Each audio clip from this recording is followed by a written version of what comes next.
Madame, Monsieur, bonjour. Bienvenue dans votre journal. À la une de cette édition, Opération WIPGAD 2, le ministre de la Sécurité, Mahamadou Sana, dresse un bilan positif de l'opération WIPGAD 2. Fort de ces résultats, le ministre a officiellement lancé l'opération WIPGAD 3 avec pour objectif de poursuivre les actions de lutte contre l'insécurité sur l'ensemble du territoire. Les détails au début de ce journal. Le conseil régional de l'église des Assemblées de Dieu de Boulmiougou répond à l'appel lancé par le chef de l'État, le capitaine Ibrahim Traoré, invitant les citoyens et les organisations à participer à l'effort de construction de la nation. L'institution religieuse offre 20 tonnes de ciment à l'agence Fasomebo. On en parle dans ce journal.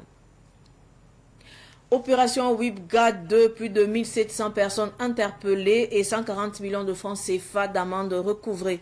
Le ministre de la Sécurité, Mahamadou Sana, a tenu une conférence de presse hier mercredi pour présenter la situation de la criminalité au cours du premier semestre de l'année 2026 de l'opération WIPGAD 2. L'on note une amélioration de la situation sécuritaire avec un taux mensuel moyen de criminalité qui est passé de 2,41 à 2,14%.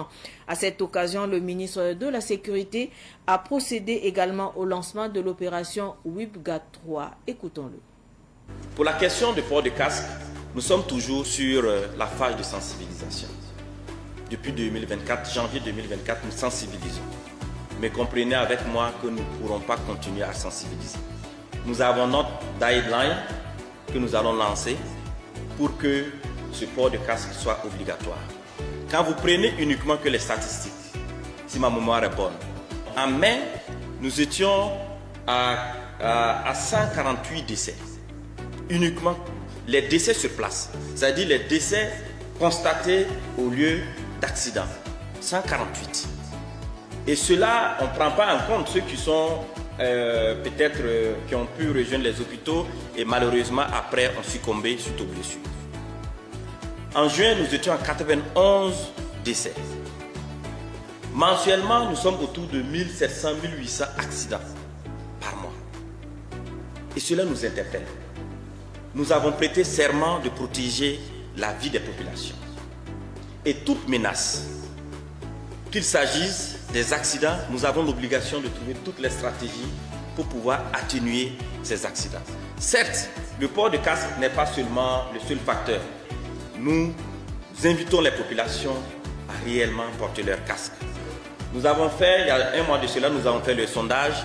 Nous étions à 49% des populations à Ouagadougou en termes de port de casque. Et à Bobo-Dioulasso, nous étions, je pense, autour de 53%.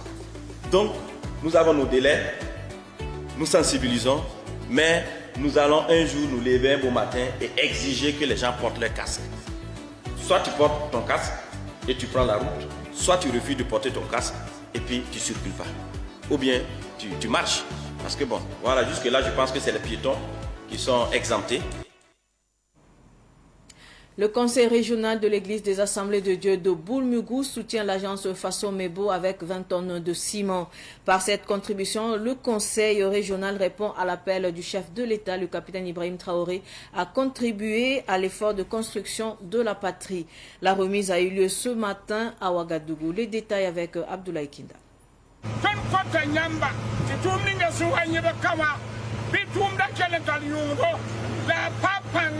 Le conseil régional de l'église des Assemblées de Dieu de Boulmiougou Sud est au quartier général de l'agence Fasomebo à Ouagadougou.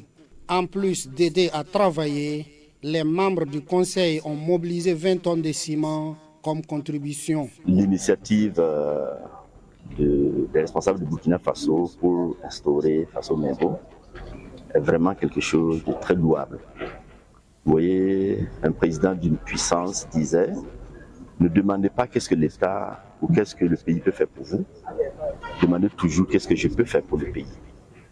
Et c'est l'engagement de chacun qui construit une nation. Si chacun est là attendant que l'État fasse quelque chose pour lui, le pays n'avancera pas. Donc c'est dans cette initiative que les assemblées de Dieu du Burkina Faso encouragent. Alors c'est ça qui nous a motivés également, faisant partie des assemblées de Dieu, pour venir donner notre petite contribution pour le développement du Burkina Faso. Le conseil régional de Boulmiougou Sud qui abrite effectivement les arrondissements 6 et 7, voilà, a décidé aujourd'hui de venir à Faso-Mebo pour donner 20 tonnes de ciment d'une hauteur de 2 400 000 francs CFA. Pour le conseil régional de l'église des assemblées de Dieu de Boulmeougou Sud, personne ne construira le Burkina à la place des Burkinabés. Il invite donc chacun à mettre la main à la pâte. Notre appel est que tout Burkinabé ou résident au Burkina Faso alors se mette à l'œuvre, parce que comme je disais au départ, ce pays ne sera pas construit par une seule personne, c'est la contribution de tout un chacun qui doit construire le pays. Et si ma contribution construit un pays, je suis fier de ce pays et je suis fier d'avoir contribué. Donc nous lançons un appel à tout le monde pour pouvoir en tout cas assister, aider Faso-Mebo pour le développement de notre nation. La présence des membres du conseil régional de l'église des assemblées de Dieu de Boulmeougou Sud à l'agence Faso-Mebo s'achève par une prière à l'intention des travailleurs de l'agence et pour la paix au Faso.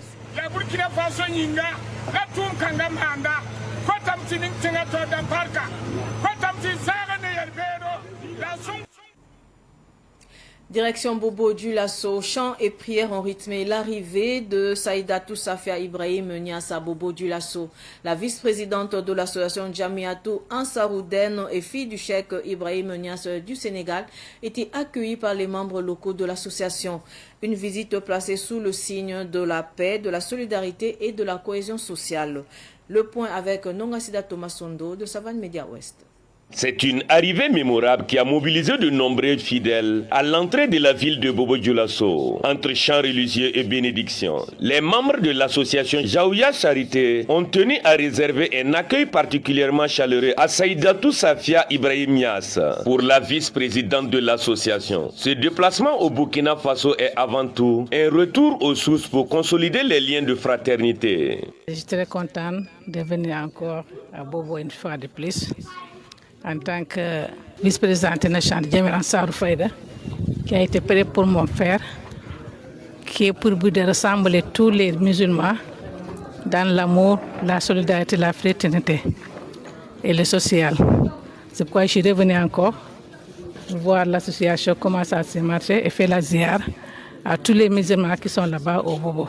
Au-delà de l'aspect spirituel, ce jour s'inscrit également dans un contexte de recherche de stabilité et de réconciliation pour le pays. Interrogé sur les besoins de paix sociale au Burkina Faso, Saïdatou Safia Ibrahim Niass a lancé un vibrant appel à l'unité. Je prie pour l'association de s'unir et de s'entraider.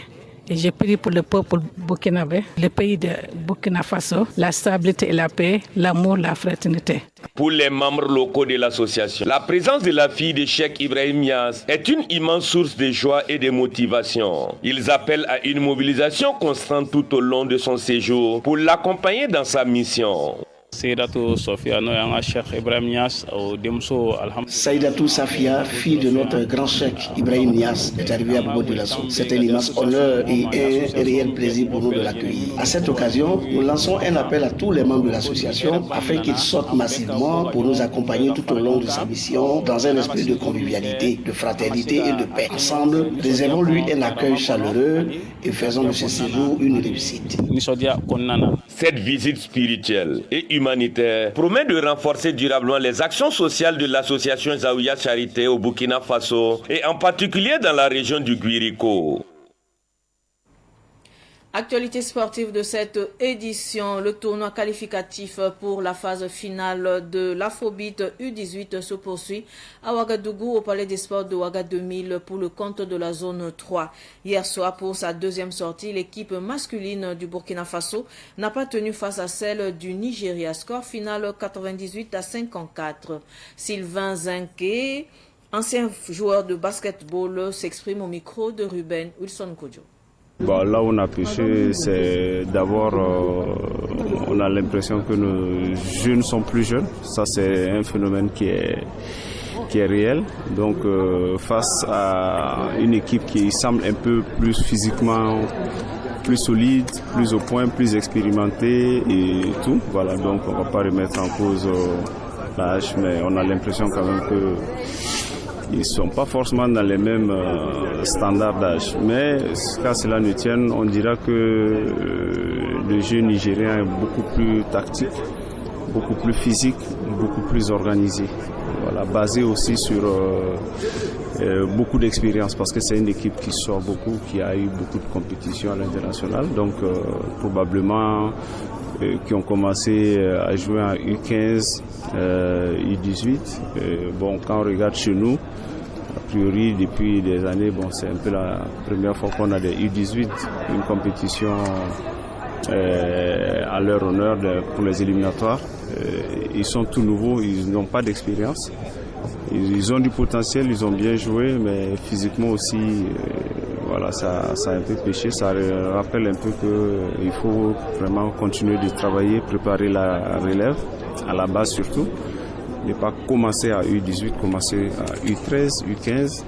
Et petit à petit, bon, les enfants ils vont avoir en fait, ils seront plus sereins, plus expérimentés pour affronter les autres. Je pense que c'est ça le gros souci. Sinon, techniquement et en qualité de jeu, nos enfants ont du potentiel, ils sont très bons.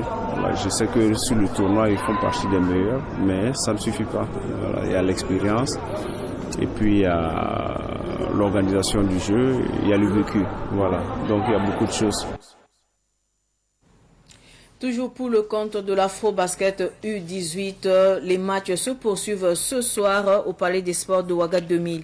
Dans les deux catégories masculines et féminines, le Burkina Faso affronte le Bénin à 17h et 19h, temps universel. Ainsi s'achève cette édition d'information. Merci de rester fidèle au programme de Savane TV. Au revoir.